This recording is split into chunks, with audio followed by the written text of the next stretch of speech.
Ki diferans ki gen entre appointment avec date? Wala pren an pile bagay nan video sa jodi a. Appointment c'est un rendez-vous le plus souvent en deux moun. Li ka gen rapport ak l'hôpital, l'école ak kek lot bagay encore. Par exemple, don't forget your doctor's appointment tomorrow morning. Don't forget your doctor's appointment tomorrow morning. What time is the appointment? What time is the appointment? Date li même c'est un rencontre romantique en deux moun qui intéressé avec l'autre. The date can take place in a restaurant, a movie theater, a match, you name it. Objectif rencontre là, qui c'est un date, c'est pour yon apprendre kon l'autre. For example, I'd like to take you out on a date. I'd like to take you out on a date. Ou ka itilize date nan yon phrase pour montrer moun nan ki ou intéressé ensemble avec.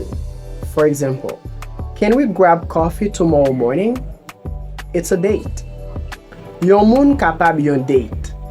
Par exemple, yon fi invite yon zami garçon, ou bien yon garçon invite yon zami fi nan yon fête, yon gala, ou bien yon activité en couple. Moun ou invite akompany yo la, c'est yon date. Li pa oblige menaj ou, madame ou, mari ou. For example, do you have a date for tomorrow's ball? Do you have a date for tomorrow's ball? Do you have a date for tomorrow's ball? Le ou itilize date kom yon verb, li vle di reme. For example, did my dad date your mom? Did my dad date your mom? Arthur and Sarah are dating. Arthur and Sarah are dating. Sorti an de moun ki reme ou bien ki mariye, c'est toujours date.